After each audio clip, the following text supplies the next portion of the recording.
everyone. I'm Mansi. I'm the host for today's episode, Roots and Routes, a podcast where we explore the lives, emotions, and connections that shape us when we leave home to study in a new country. Today's episode is one that I think every international student, or honestly, just anybody who's ever left home, can deeply relate to. We're talking about what it really means to leave everything familiar behind: your parents, your friends, your roommates, your routines, your comfort zones, and step into a completely new world. When we pack our suitcases to go abroad, it's not just a clothes that we pack with us, it's the memories, the habits, the fears, and the hopes. It's a taste of our mom's cooking, the sound of our hometown streets, and the comfort zone of being surrounded by people who just get us without us having to explain. And then suddenly we land in a new place. It is really exciting, yes, but also very unfamiliar, where even something as simple as saying a hi can feel very different. There's this mix of sadness for what we've left behind and an excitement for what lies ahead of us. And through all of it, we keep trying to build friendships, to stay connected with family, to learn, to adapt, and to belong. Because even though we leave home, we always, in a way, try to find a new version of it. Today, we'll dive deep into these emotions: the loneliness, the cultural shock, the effort it takes to maintain long-distance relationships, and the beauty of building new ones here. And joining me for this conversation is Sophia, who knows this journey all too well.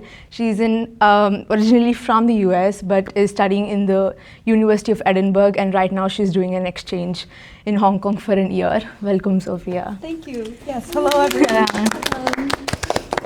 So glad to have you. So before we dive deep into this conversation, tell us a bit about yourself. Like, where are you from, what you're doing, and why did you do exchange in Hong Kong? Yeah, so I'm originally from the US, like you mentioned. I'm from the state of Colorado, so right in the middle of the US. I decided to do 4 years of university in the UK, in Edinburgh, Scotland. And I'm studying cognitive science, which is like a mix of engineering and like philosophy and psychology. So it's kind of like interdisciplinary mix between those. And I decided to come to Hong Kong because I knew it was a good university. And my university, it used to have like a good ranking when I started, but it's like gone down. But more than that, just I wanted to see the city. I wanted to like see more of Asia, because being in Edinburgh, like it's easy to see the rest of Europe, but really hard to go see other parts of the world. So yeah, I'd say that's really great. Now let's talk about leaving home and starting over. I think every international student remembers that day, when the day you're about to leave home, the final day, the final morning. It just feels very different. There's that heaviness in the air, and there's this strange mix of excitement and also sadness that just lingering around. And when you're packing your suitcase to go to college or go to abroad, it's not just clothes that we're packing, but we're also bringing pieces of our life. You bring your family photos, little gifts that our friends have given us, and the snacks that you know you will miss. And there's this one moment in the airport where everybody is, the hugs last a little longer, and your parents are trying not to cry, you're trying not to cry, but just comes out bursting out. And part of us can't wait to start this new chapter, while also we can't believe that we're actually doing it. It's such a powerful feeling, leaving behind everything familiar to go build something completely different, new in a new environment.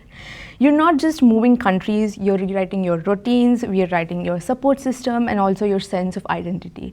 So what was it like for you, Sophia? Like in that moment, was it like, what was it like saying goodbye and getting on that plane? Did it hit to you immediately, or did it settle in later? And then? I'd say it didn't hit immediately. Like I talked to my sister a few weeks before I left, and she was like, you need to prepare, like what are you doing? You're gonna be like, it's gonna be hard when you get there. But I didn't really believe her. I was like, oh, I'll be fine. So right before I left, I think I just had my friend over and we packed together, which was nice because we didn't want to say bye right away. So that was good, but then I think I forgot a few things. We were distracted. And then being in the airport, I actually, to be honest, can't remember super well what that's like. I think because kind of all the airport experiences just sort of blur together. Yeah. But I remember getting here and being like, oh my god, I'm actually here. That's actually crazy. Like, what have I done? But yeah, I think it felt a lot like when I moved for university. Just easier. Definitely easier the second time.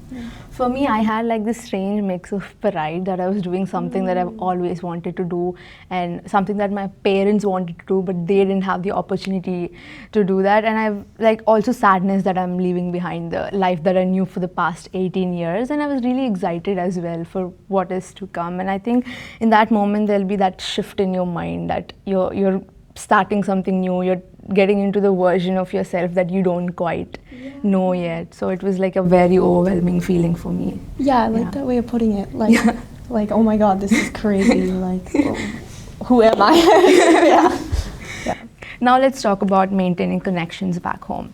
Something that really defines international student experience, or for somebody who is staying away from home, is how much effort it takes to stay connected with people back home. It's not just about sending text messages or hopping on a call. It's about trying to stay emotionally present in a world that is moving on without you. You're juggling time zones, responsibilities, a new environment that's completely very unfamiliar for us. And then there's this that guilt that sometimes creeps in, that you haven't like texted your parents or like called your parents in quite some time, or when your best friend is telling you some milestones that she's reached and you're not able to be there for her. And it's hard because you want to be there for them while also you're building something new for you in a different world. And it almost feels like you're living in two different worlds, one that you've come from and one that you're trying to belong to. And you start learning that connection isn't just about constant communication, but about understanding and the trust it takes. That love doesn't, some love, the real love, it survives with distance and even when there's no communication. So how do you handle that balance, like keeping your relationships with friends and family back home while trying to, build new connections here? Yeah, it's difficult because there's a lot of different time zones I have to think about. Like, my sister is in Ireland, so that's 7 hours. And then my parents are in the US, so that's 14 hours. And then one of my friends is even further west, so that's like 15 hours. So I think I've just gotten used to like sacrificing sleep schedule, being okay with having a call spontaneously. I feel like it's not something you can really plan, like every week we'll call at this time. It doesn't work out that way. So just calling each other, and when we can pick up, we pick up. But yeah, it's difficult because my sister's starting her first year of university, so I couldn't go and like be with her to start, and that was sad because I wanted to see how she navigated everything and give her advice on things. And also like check in on her and make sure she's doing okay. But I feel like when she was in high school, she did that a lot for me. But it's hard when being on exchange. It's hard to do that for her. Even I had like similar experience. Like, I have to like call my parents and few of my friends who are there in India, and my sister and everybody, they are in India. But one of my cousin sisters, she's studying in Europe, so I have to call her. And one of my other friends, she's also studying in Europe, but their time zones are completely different. And then initially, I felt very guilty that I was not giving them enough time. I used to like in the beginning, like first few weeks, I used to call them like regularly. But then I got busy with schoolwork, going out with friends here, trying to build that relationships, and I felt guilty. But I realized show people, if they really love you, they'll understand that you're building something new for yourself, and they'll understand even if you don't call. I have a quick question for you, Larissa. So since you're also an international student from Singapore and you're studying in Hong Kong, do you ever feel the distance actually strengthens the relationships, like it makes you appreciate them even more? Actually, for me, it's quite unique because I'm half Hong Kong and half Singapore. So my dad is originally from Hong Kong, and he's always based here because of work. But like, my mom is actually quite protective, so she went with me. So technically at home now it's just my dog and my grandma. But ever since I was young, I've always like lived with her. So then I do miss her, and I think it also sort of, how do I put it? I do appreciate her more now because, you know, like a typical grandmother, she always nags and stuff, and then sometimes I get annoyed. But now that she's not here with me, I do think that something's missing, and I know it's her deep down. And my dog as well, yeah, I miss her very much. So it does strengthen the relationship because I really appreciate her a lot more. Yeah, because like, you know, one day she might not be here anymore. So although she nags, you know, I should appreciate her more. Yes. Yeah. Even me, I miss my grandmom a lot. She's back home. So let's talk about building new relationships abroad.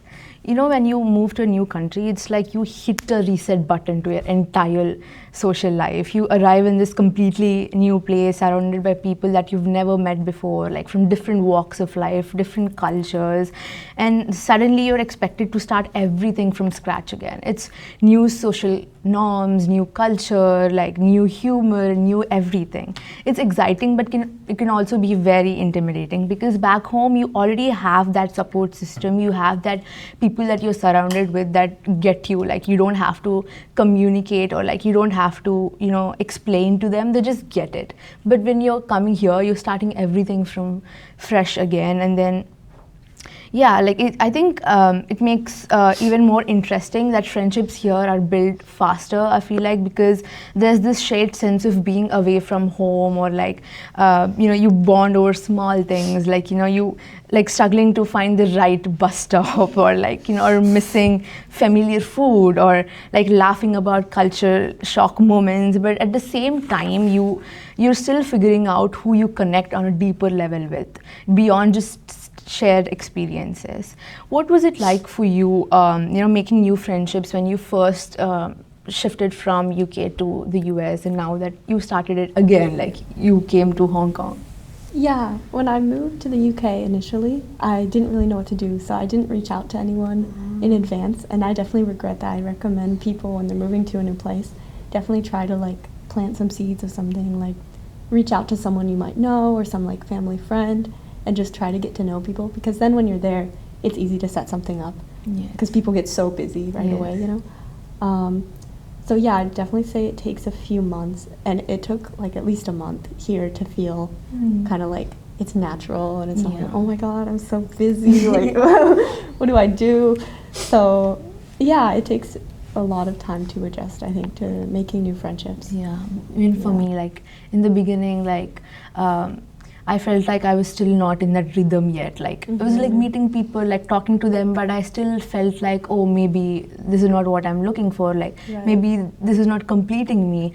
But slowly, like the more you meet new people, the more you find the people that you actually vibe with, and you just find your home in people here. Yeah. Do you think the transition for you was simple this time because you've already done it once? Like you moved from US to UK once, and now that you've come to a new country, do you think this shift was easier for you, or do you think? Yeah, much easier. I think it felt like everything happened twice as fast. Like making friends happened twice as fast. Getting to know the area happened twice as fast. But maybe that just has to do with Hong Kong and not the fact that it's a second time. I don't know.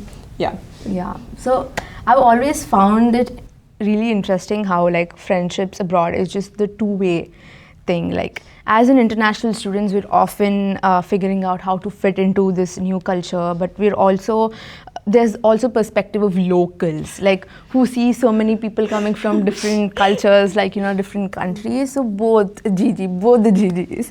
So as a local student in Hong Kong, what is like watching international students try to adjust? Did you ever feel like there's this barrier between you guys, maybe culture, language, or something like that, or do you find it easier to connect with them? You want to go first? I think it is not easier nor more difficult when communicating with international students. They're also students anyways. And most importantly, Hong Kong is such an international city that we all speak English as our official language. By the way, speaking of students from India, I also think that I communicate with Indians quite easily. I also watch YouTube videos from Indian YouTuber New Delhi, and I think that it's interesting to see Indian students sharing their culture. So it's quite easy to connect with international students, as they're also very willing to share about their daily lives, their daily cultures, their daily routines, which is very interesting and very new to me. Yeah. Obviously, Hong Kong is a really diverse place, and well, if you're asking about barriers, then I think for Hong Kong, especially in HKU, well, since a lot of us speak fluent English, I think we don't really have much of a barrier there. Maybe there's sometimes a bit of culture shock, but maybe because our culture differences. But I feel like it's always interesting to know about other people's culture and to learn from it. And I feel like we're able to connect quite easily because even though we are born in like different places, we may have similar interests, and it's always nice to hear from someone who has a different perspective as well. Oh, that's really great. Now I want to touch on something that's a bit heavier. So that feeling of alienation when sometimes we get, it's not always about being alone, but sometimes you are with friends, you are surrounded with people, you go out, but you still feel that you're kind of disconnected with people. It could have been like maybe people are talking about a childhood TV show that you haven't heard of, or they're laughing about some jokes that you didn't catch, or maybe it's the festive season back home, like Diwali, which just happened for us, and then there's Thanksgiving coming, and when your phone lights up with messages or pictures from your family, your friends, you realize that you're actually celebrating it in a completely different way now. It's not that people doesn't include you, it's just that the world suddenly feels like it's split between two places. The place that you've the place you come from is always anchored to you, and that sometimes makes the happy moments also quite kind of like bittersweet. So what was it like for you? Like, did you feel that moments too, like though you're surrounded by people, that you're still like feeling like you're watching from the outside, like you're the outsider, or how do you deal with it? Yeah, I think it's easier because I'm just here for a year versus if you're here for 4 years, you really have to confront like how will I adjust, how will I balance my life back home and my life here. I think being abroad, for a year I try to just let it go. Honestly. Like let the foods I knew go, let everything just go, and try new things as much as possible. Yes. But I think there is an anxiety definitely about not making the most of it, or like if there's a certain social situation where I feel like I maybe could have added more, or like it's not so smooth. I definitely reflect on like, oh, why did that happen? Like, there's definitely a way to make it work better next time. So just like being fully present, I think, is difficult because you're like all worried about, should I go see this thing? Am I doing enough? Am I actually experiencing this, or am I just like moving from place to place? But for me, I was like the last month was like festive season in India, so I was like feeling a major FOMO. I was like getting text messages, like pictures from my family that they're celebrating Diwali, the Dasra and everything, and I felt like a really strong FOMO, but also it gave me that weird sense of warmth that this is the first time I'm celebrating like my festivals away from home. It is sad, but it is also like that you're growing up, that you're teaching new people your culture. So it was like a feeling of both warmth, a strange kind of warmth, and also like that sadness. So I have a quick question for you, Asmin. Do you think these experiences change how we see the idea of home? Does that become less about a place and more about people? Yeah, in my first year, I wasn't seeing Hong Kong as home. I was referring, oh, I'm going to dorm, like. But right now, when I call my parents, I told them, oh, I'm going home. This is a very big shift for me. So I have friends in here, people I see as a part of my family at this point, my best friend. So I think the experiences changed the idea of what I describe as home. Like my Turkey is still my first home, but Hong Kong become my second home. So So that's even for me, like, in the beginning it felt strange when people were saying, oh, like, I'm going home, when they were referring to dorm, and I didn't quite understand it, but I'm slowly trying to, understand, like, the people you're surrounded by, like, you start feeling them home as well. So it shifts more from a place to, like, people. So wherever your people are, that's your home. So now let's talk about like goodbyes, growth, and what we take away. So usually exchange students come here for like a sem, right? But you're here for like 2 semesters, which means at the end of the sem you'll see your exchange friends going back to their to their countries. How do you feel about it? Did that ever like come into your mind, or how do you feel about it? Yeah, the group I met initially, and I still do a lot of things with them, they're all exchange students, and I think a little over half of them are going after the semester. So that would be like 5 of us out of the 8 or something. Yeah. So most of them. And I guess I just don't really know what to expect. Like, I want to make as much of the time we have together as possible, but I don't know, like if we only knew each other for a semester, are we going to see each other in the future? I really hope so, but because we talk about like, oh, we'll come visit you. We're gonna do a whole trip like around Europe. Yeah. We're gonna go to this place. But it's hard to work out the details. But I really hope that we stay in touch. Yes. I know I stayed in touch with my roommates from first year, and a lot of them were exchange students, and they left after the year. So I know it's possible, and we'll see each other in the future. Yes, I mean, like, if you make true connections, like you can always like meet. You might not see each other every single day, but through text messages, calls, you can still like feel their presence. And I feel that's what us international students have to deal with at the end of the day, because we come here, build these amazing, deep and mature connections, but there's always this uncertainty that we don't know. Are we gonna settle down here, or are we gonna like go somewhere else, go back home, or go somewhere else that we get opportunities in? And I feel like university, especially for people studying abroad, it teaches you that the kind of emotional maturity, that how people value connections without needing to be permanent, because even if we leave, the bond still exists and it doesn't fade away, and you can still call them or like make plans someday. It's the real connections always, they doesn't fate. Now, as we wrap it up, I think what actually stands out is how much the experiences change us, not just academically but emotionally. Leaving home teaches you courage, staying connected teaches you patience, and building new relationships teaches you empathy. And somewhere between missing home and making new one, you start to understand what belonging really means like.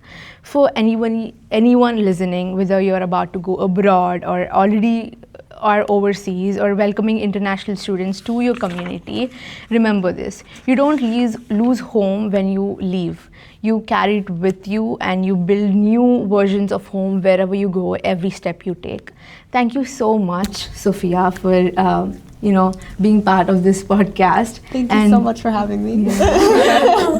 And this is Mansi, and this is Roots and Routes. Thank you so much.